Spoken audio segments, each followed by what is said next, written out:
Good morning. Good morning. I am Janet Bellamy, and our speaker today is Laurel Anderson.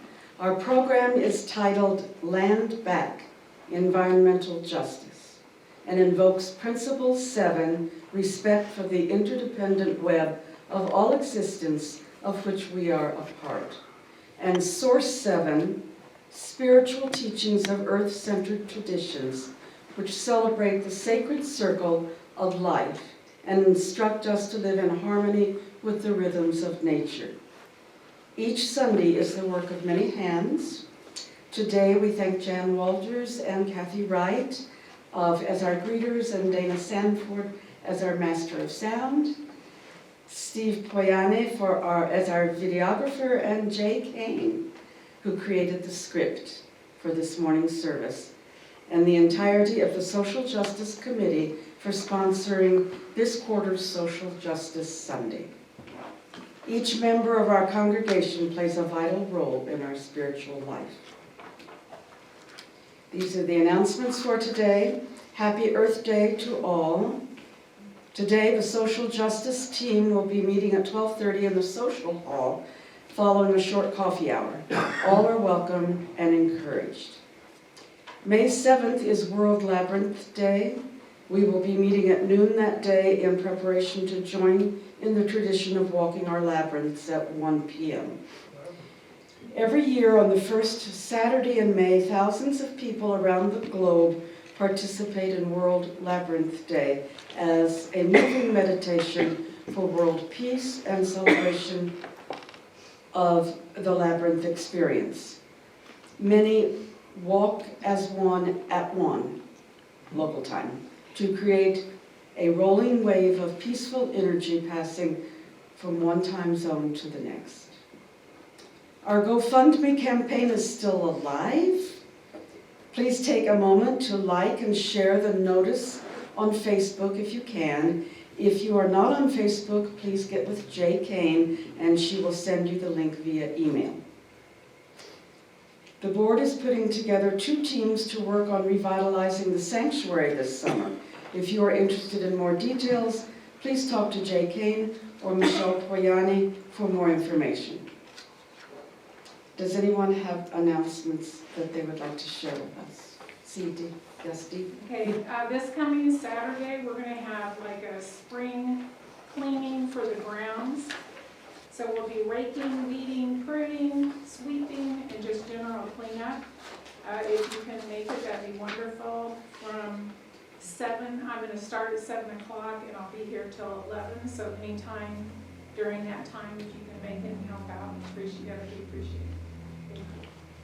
Should I bring my own tools? If you have a tool that you think is really great, especially pruners, I know we don't have any pruners here, so if you have a good pruner, that would be good. Maybe a good outdoor broom for some sweeping too. That would be helpful. Thank you. Good question.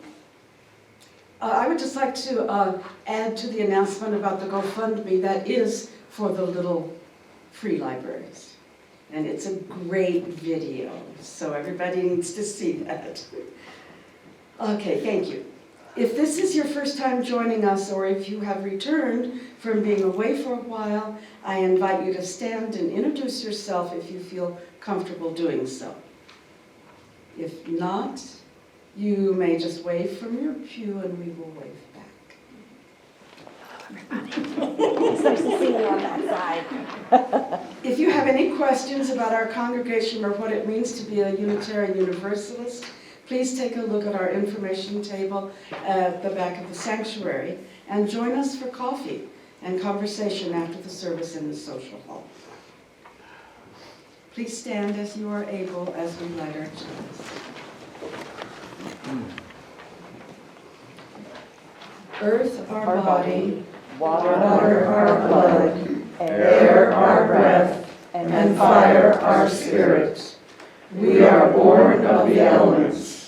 We join together in unity to honor the building blocks of creation.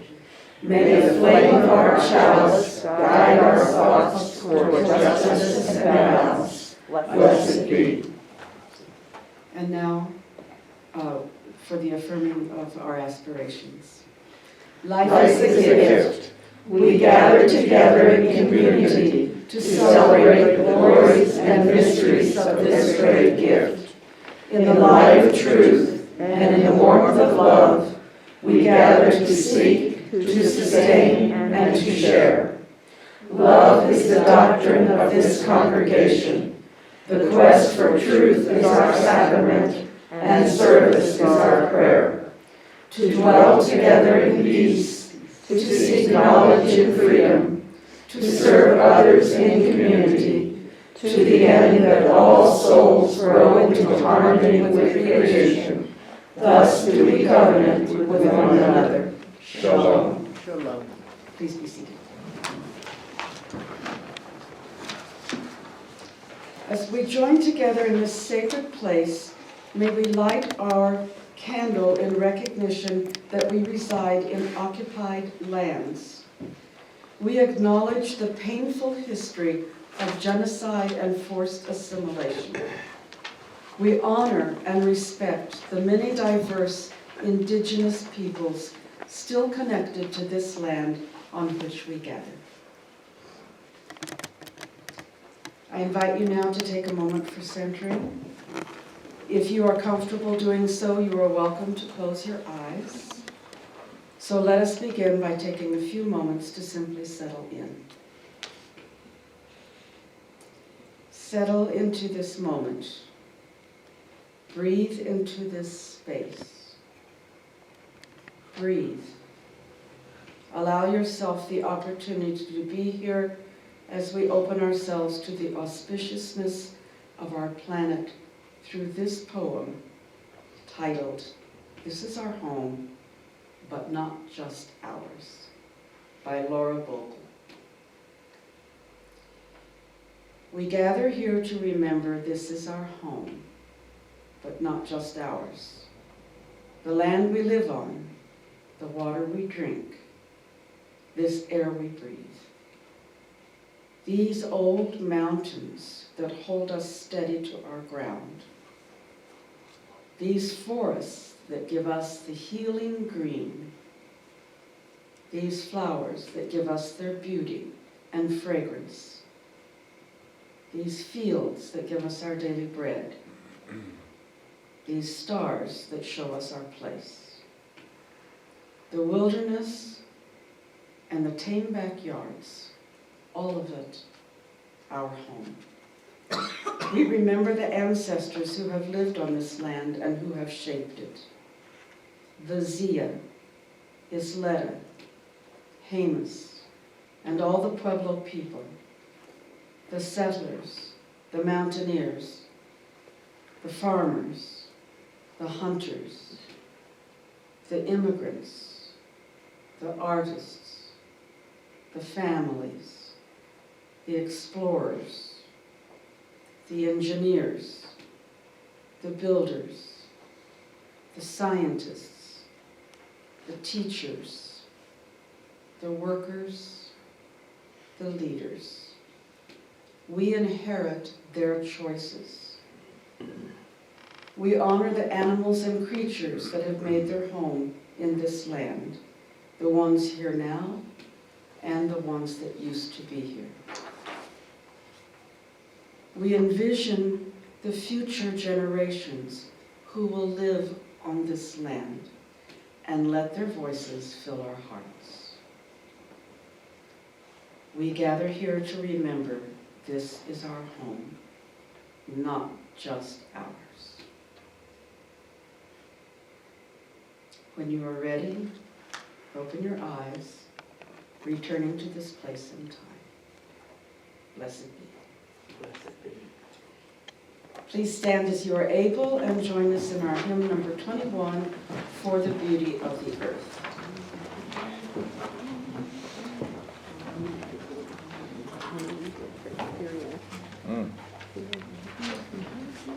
Oh, yeah. For the beauty of the earth, for the splendor of the skies, for the love which from our birth over and around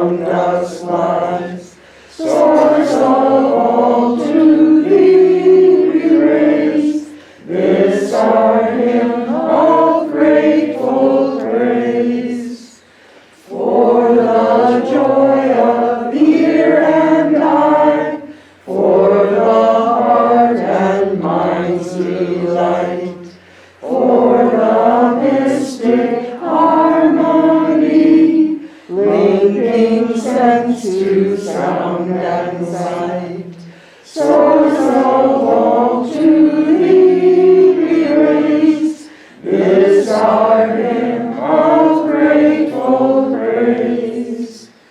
For the wonder of each hour, of the day and of the night, hill and vale and tree and flower, sun and moon and stars of light.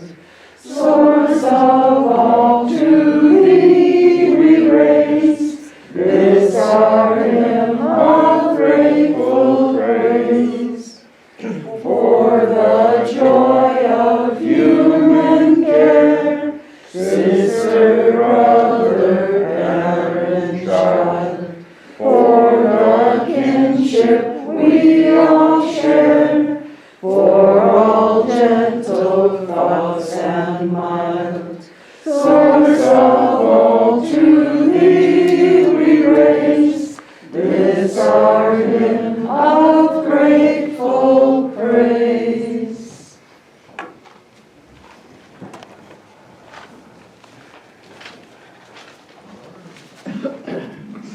We take time every week to honor the forms of life that we share this planet with, from ant to elephant, blue jay to whale.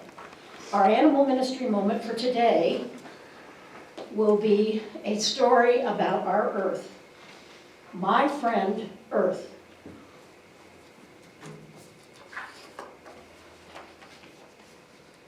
She's asleep.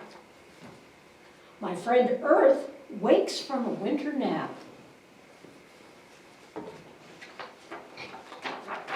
She hears the busy spring sounds, the farmer's hoe tapping in the garden, the caws of crows.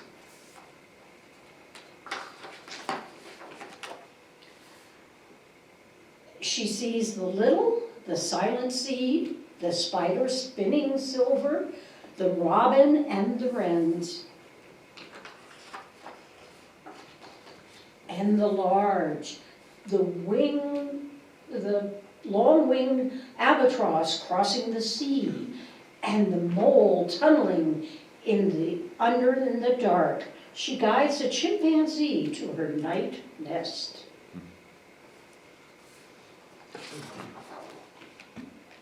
And the zebra baby to find its mother in the hundreds of black and white striped mothers. Wow.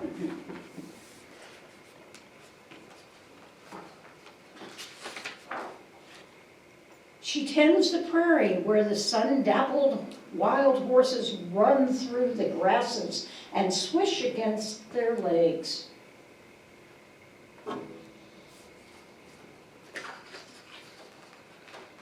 The tundra where the reindeer gaze for moss, and the glistening ice where the young polar bear pads on mittened feet.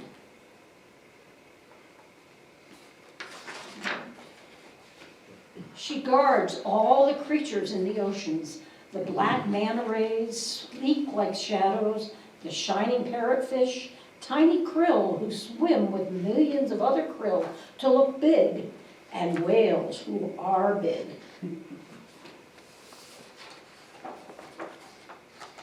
My friend Earth pours the summer rain to fill the streams flowing down the mountains, through the fields, to the rivers, to the seas.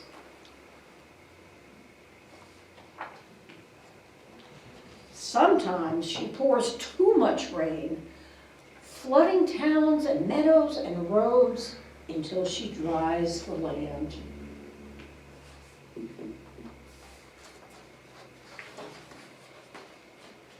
Sometimes she blows fierce autumn winds, or in Albuquerque, fierce spring winds, sweeping the limbs of trees and the shingles from the roofs of barns.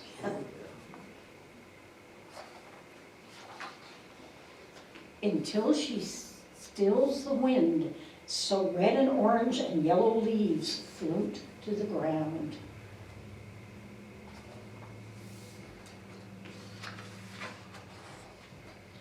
when the cold comes again, my friend Earth sprinkles the snow, whisper silent, covering the dens where the black bears are born in soft darkness, drifting over the icy pond where the turtle sleeps in the mud, settling into empty nests of birds.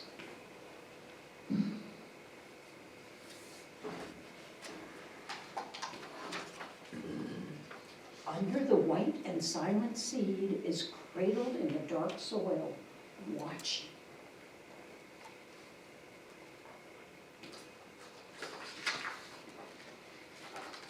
Waiting to fly up again when the warm, bright sun of spring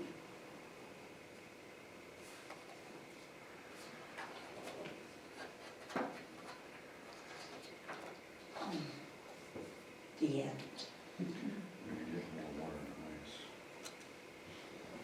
A sacred space each week is given to the moment in between services. We recognize that to be a community means to be part of each other's stories in both joy and sorrow. Raise your hand and speak out loud any joys or concerns you may have. Janet will bring the mic and I will light a candle.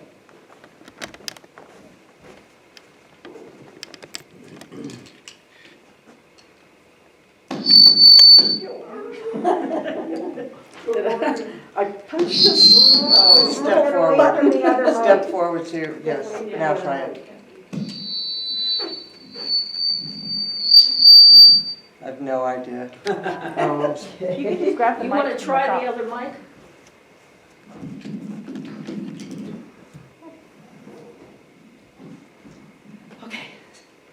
Judy. I'm concerned because I don't see Bram here. Oh, Who knows how she's feeling? Good question. Bram had emergency surgery this past week. She's doing extremely well. She's home recuperating and really happy to be there, as is Roxy.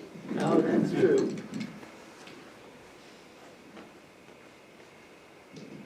I have happy things today for a change. I'm off next Saturday to Pennsylvania, where my family lives. My grandsons, my son, and my daughter-in-law. And I'm going to be gone for about 4.5 weeks or something like that. I can't remember. I'm going to be gone for a while. I think I come home May 24th. And I'm really looking forward to the visit. I talked to my oldest grandson. We're celebrating his 11th birthday on May 4th, the purpose of my trip. I talked to him about a week ago to find out what he wanted for his birthday, and I bet he had talked to me for maybe a minute. And I said, Zach, your voice has changed. He's 10 right this minute. I heard my son say, tell Grandma why. And he said, puberty.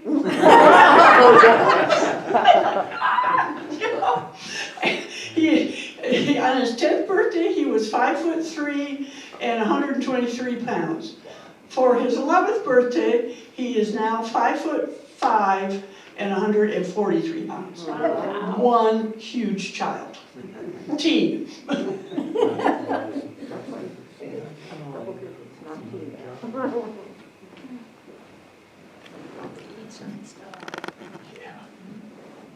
I'm concerned for Sandy Hines, who's having a serious health issue.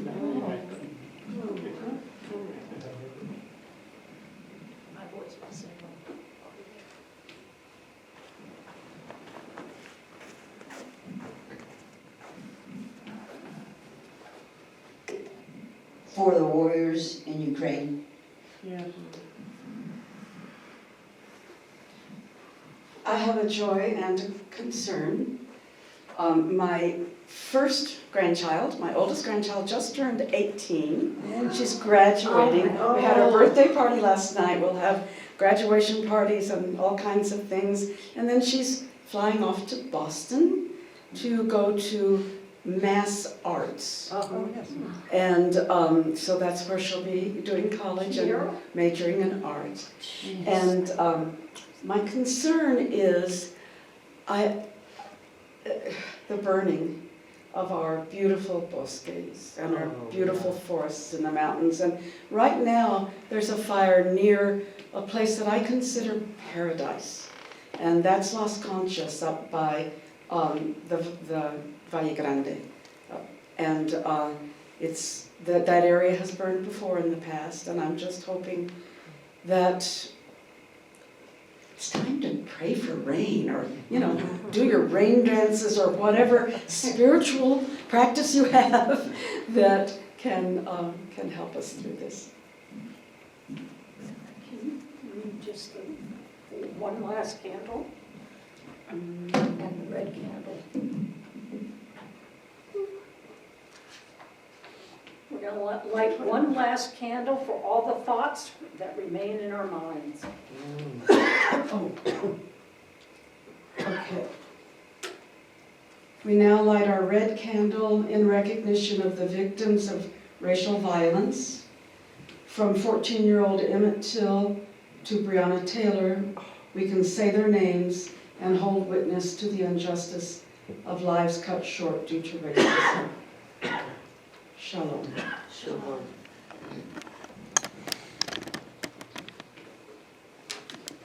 Now a moment for all ages. Our story comes from the Washington Post, in which we hear about a young man, Haziq Kazi, from India, who was 13 at the time the article was published. It was the site of a dead whale in the National Geographic documentary that moved Haziq Kazi to act.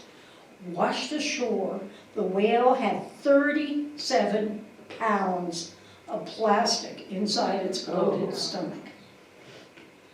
Two things struck me. First was the magnitude of the problem, and second was the impact on life, he said.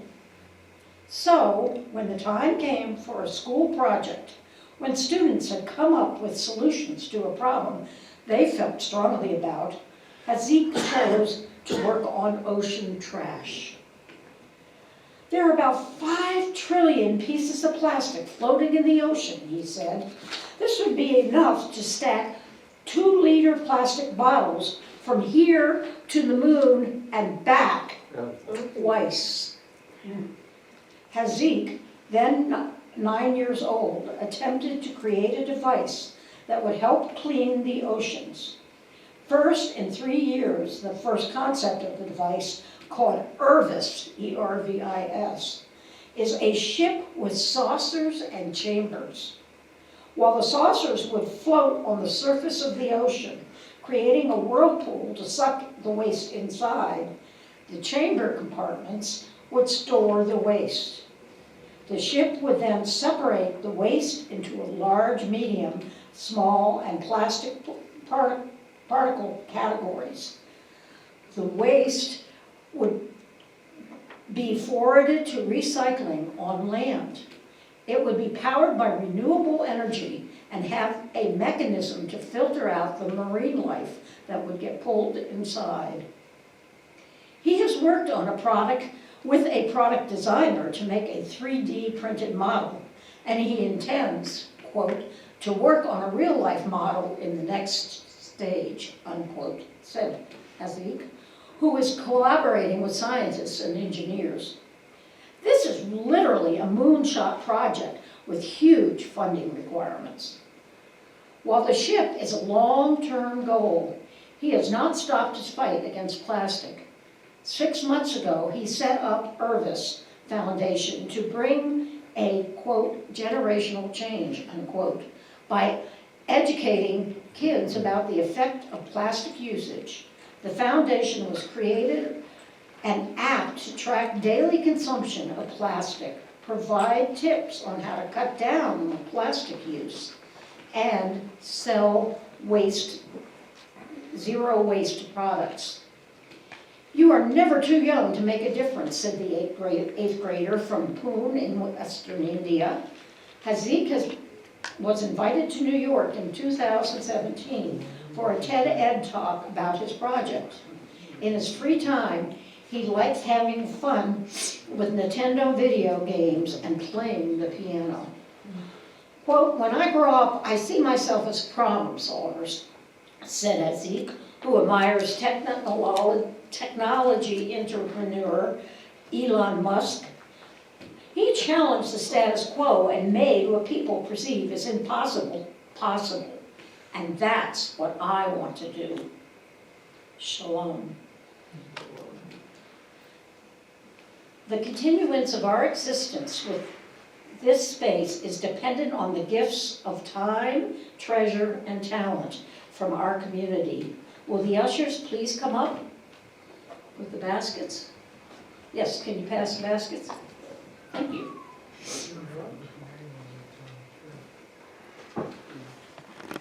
Little person.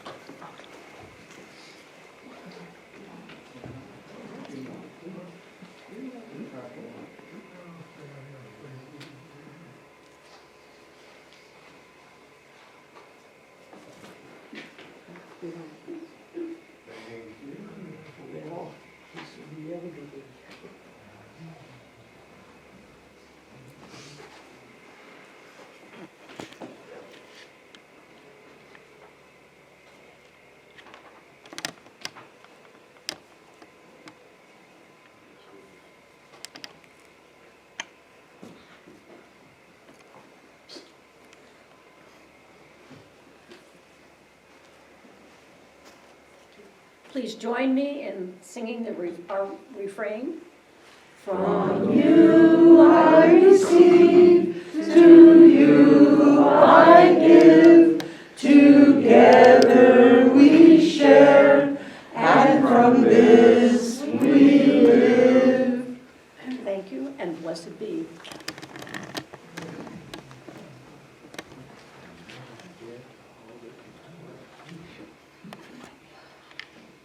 "52 years ago, a senator from Wisconsin, Gaylord Nelson, launched a national effort in 1970 and called it, of course, Earth Day.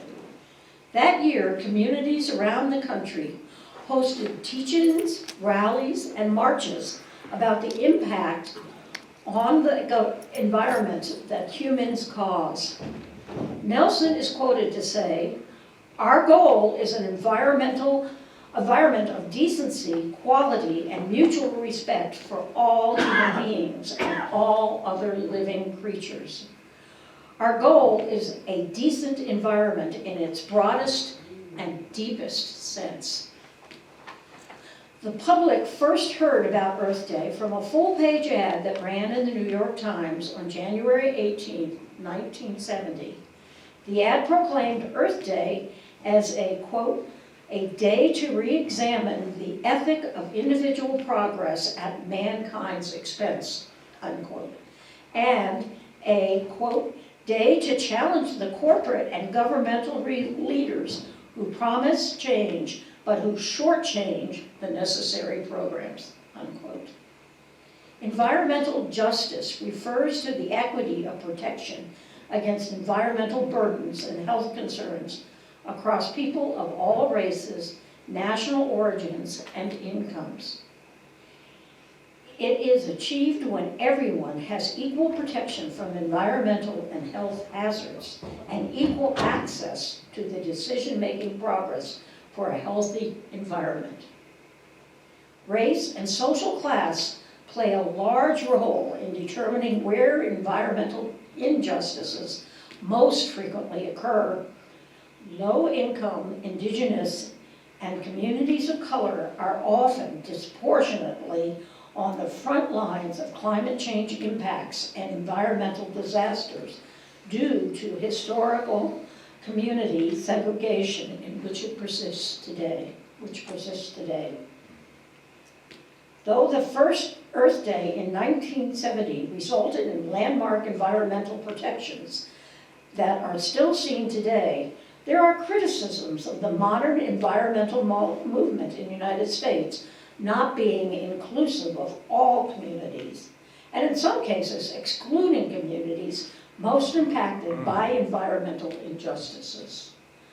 One example comes from Philadelphia and the University of Pennsylvania, as tensions rose between civil rights and environmental groups on campus and in the community resulted in protests, fires, and bomb threats.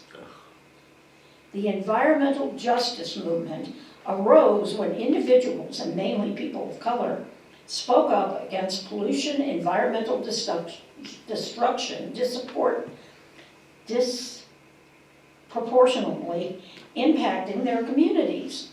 The 1982 PCB soil dumping and the resulting protests in Warren County, North Carolina, are seen as the birth of the environmental justice movement. The county, which has had 65% black population at the time, protested for 6 weeks, but was met with police pushback and 500 arrests. Despite their efforts, the landfill was filled with contaminated soil that was bound to leak and pollute their water, which would cause severe health issues such as cancer. Power plants, landfills, and other polluters purchase land in communities they believe will not have political or economic power to kick them out or prevent them from contaminating the surrounding land. Centuries of systematic racism also enable these injustices to occur without repercussions. Still today, highways, factories, and toxic waste sites are intentionally placed in low-income and black communities. This leads to higher rates of health problems. Since the 1980s, people have used the acronym NIMBY, N-I-M-B-Y, or Not in My Backyard. People support wind energy until the turbines block their view, or nuclear energy until the plant is within a 5-mile radius, or enjoy eating meat until the stench from the nearby pig farm infiltrates their neighborhood. The environmental justice movement works to ensure that these environmental catastrophes or even inconveniences do not disproportionately impact Black, Indigenous, people of color communities.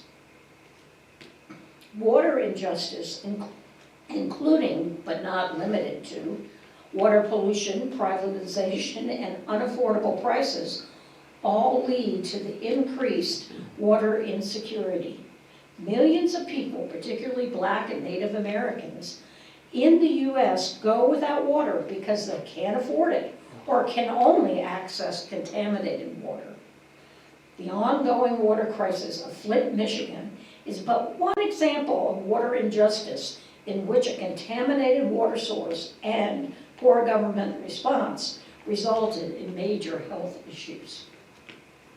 Around the world, and possibly on the very land you are on, development and animal agriculture displaced indigenous people from their traditional lands.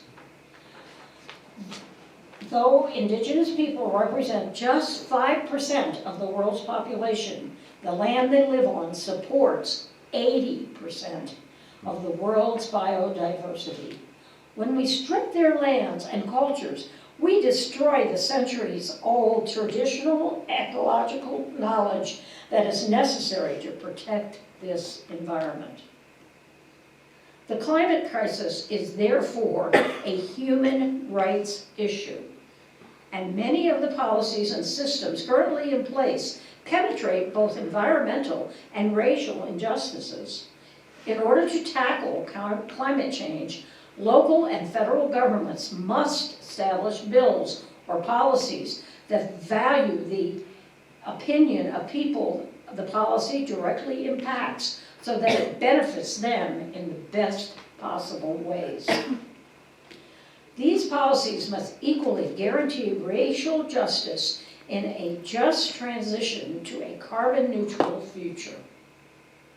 In order to achieve our goals of climate literacy and sustainable future, we must ensure that all voices are not only heard, but are also listened to. The earth demands justice. Earth is both the planet we live on and the matter we live from. Its thin skin of soil produces our food, nurtures our trees and plant life, cleans our water, protects us from floods, regulates our climate. Throughout the ages, the soil has been regarded as precious, even sacred, because of its gifts. Yet today, we have degraded over 5 billion acres of soil globally. Through chemical fertilizers and pesticides, unregulated waste dumping, over-farming and overgrazing, deforestation, excessive population growth, and polluted rain. Replacing the topsoil is already lost will take centuries, even millennia. The air demands justice. Air, the invisible force that surrounds us and fills us up and gives us life. Air is the moving ocean of gases in which we swim all the days of our lives. Invisible and indivisible, air is a place without borders or owners, shared by all life on Earth. Air binds us together as a single living entity, extending through time and space. But human pollution is now rapidly changing Earth air, filling it with materials harmful to beings. These substances rise into the atmosphere, damaging the ozone layer and increasing the planet's temperature and endangering the health of the vulnerable, and then fall back to Earth as acid rain, killing forests and sterilizing lakes. The fire demands justice. All life on Earth is forged in the fires of the sun, and throughout the ages, humans have revered flame as sacred power. But the fire is a double-edged sword. What warms may burn. What unleashes energy may destroy. Humans are fire creatures, the species that manipulate fire. And our choice to burn fossil fuels now threatens all life on Earth. Carbon dioxide and other greenhouse gases are more than 25% higher than any time in the last 160,000 years. Their accumulation is heating the planet and changing the climate in ways that will devastate ecosystems, disrupt weather patterns, and diminish harvests. Water demands justice. Water is a wellspring of life, perhaps our most fragile and precious resource. When Earth's fresh water is under siege, humans are manipulating, polluting, and depleting fresh water supplies at alarming rates. An estimated 1.2 million people already lack access to clean drinking water. Yet, 90% of the planet's fresh water goes to inefficient agribusiness and other industrial uses. If present patterns continue, 2 out of every 3 persons on Earth will live in water-stressed areas within 25 years. With the search for environmental justice, many Indigenous activists have been part of Land Back. For many Indigenous people, Mount Rushmore stands as a monument to oppression, carved into stolen lands as a shrine to American exceptionalism by a sculptor who sympathized with the Ku Klux Klan. The site has become a symbol of Indigenous resistance and a backdrop for protest. Just before Independence Day 2020, scores of land defenders gathered at the National Memorial in the Black Hills of South Dakota, as then President Trump took the stage for a rally. They came to denounce not just his effective and policies, but the white supremacy, oppression, and violence the immense granite sculpture represents.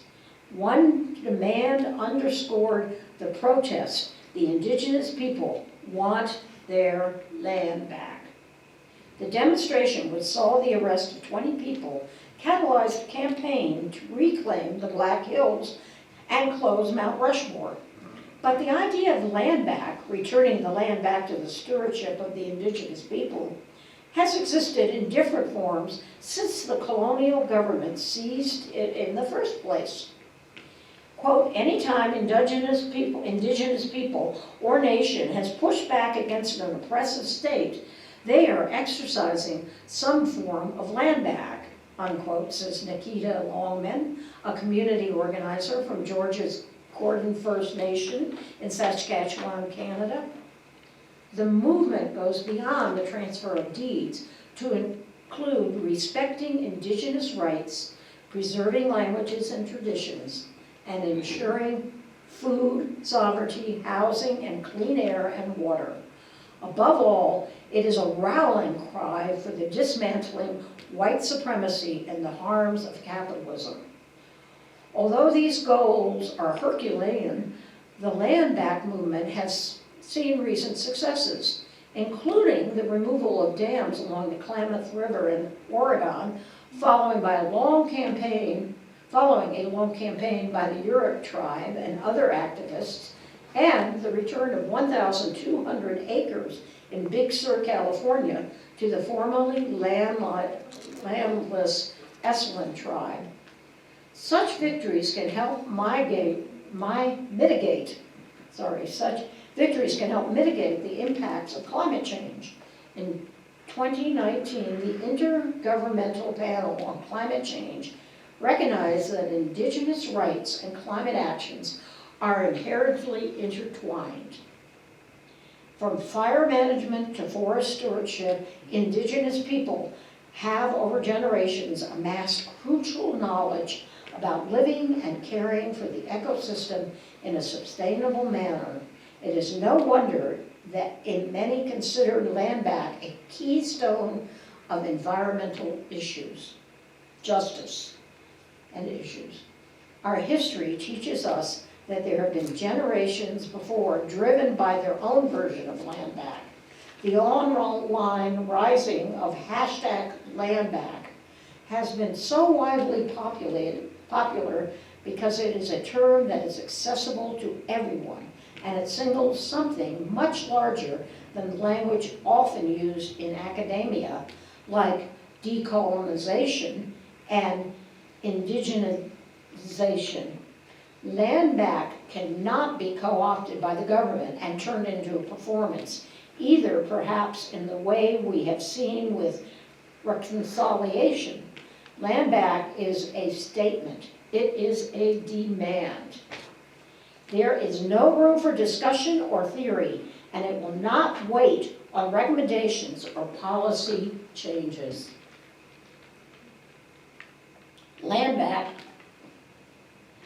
means a combination of a return to things while also taking into account the way in which indigenous people have evolved into the present and how they will continue to evolve into the future.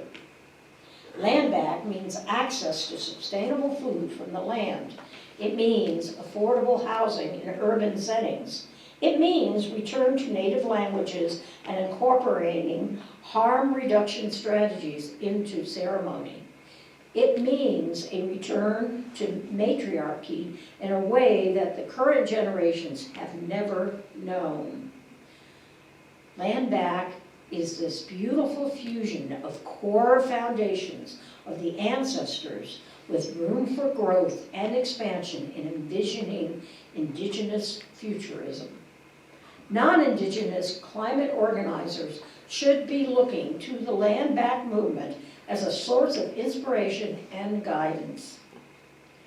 As Idle No More, a grassroots advocacy group for the indigenous empowerment, has stated, Indigenous sovereignty is climate action. It is in the best interest of mainstream climate movement to center indigenous land, water, and sky protectors in their organizing.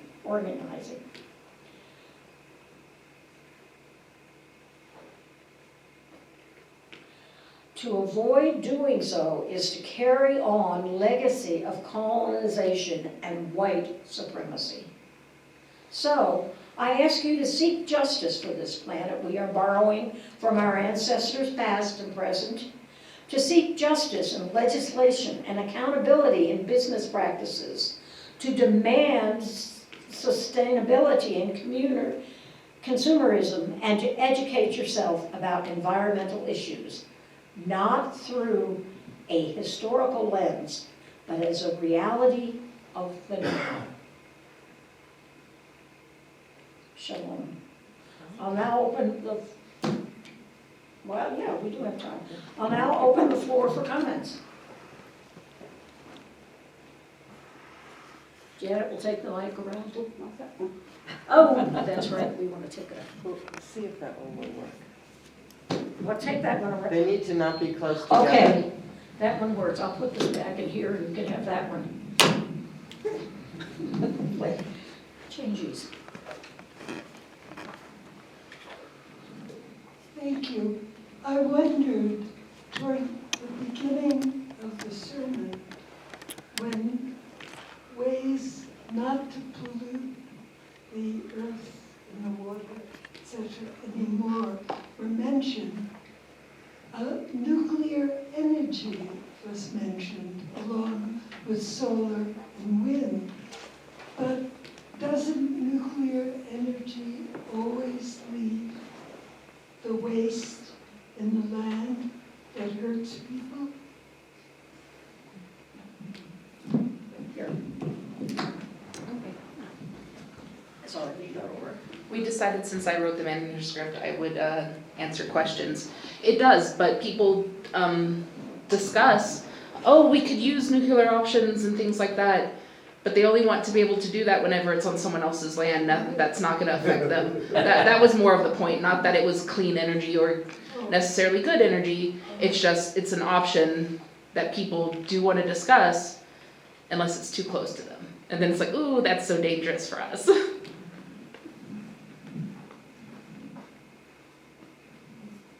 Well, and I haven't heard much in the media about this, but I've seen a couple of articles that point out that we're trying to go to these electric cars to avoid the air pollution, but the silicon, I believe it is, that the batteries require is horrible to the earth, digging it out, and very poisonous to the people who work in those mines. So electric cars, yay, but then you've got to realize they have an environmental consequence also.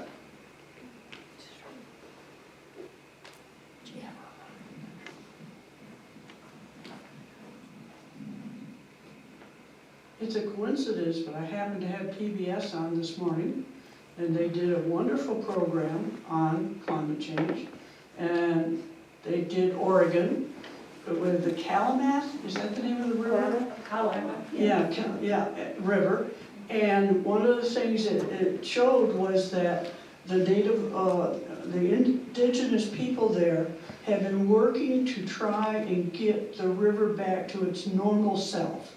And so they gain about 1 mile a year in those efforts by putting huge boulders the size of SUVs in the river to help the river to flow more naturally, and many other things, and it was really impressive. And they've so far done 25 miles, which is a lot, really.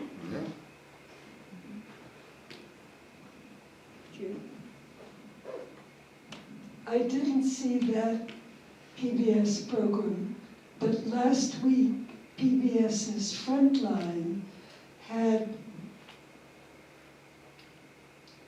part 1 of how the oil industry, Exxon particularly, but not only Exxon, has refused to allow facts to be available that were researched by their employees that showed how much damage they were doing and how they put climate change at least 40 years behind what it needed to be. And I'm looking forward to part 2 because there was so much explained.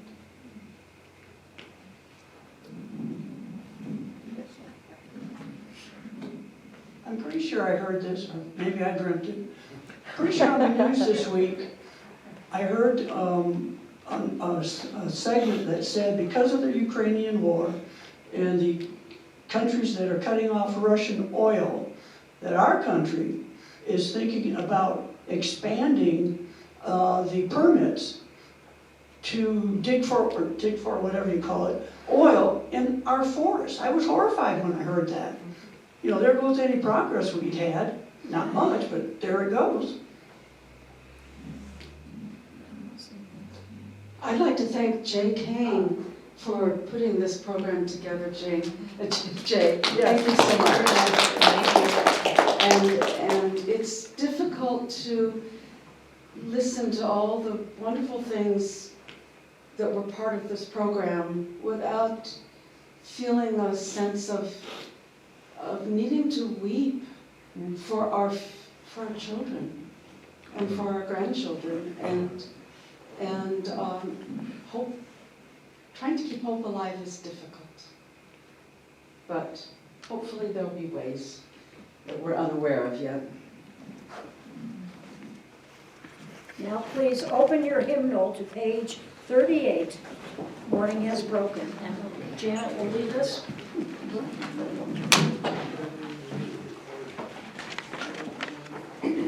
Well, this song is kind of about Eden, about the beautiful world we live in, and may we find a way to get back to Eden for our future generations.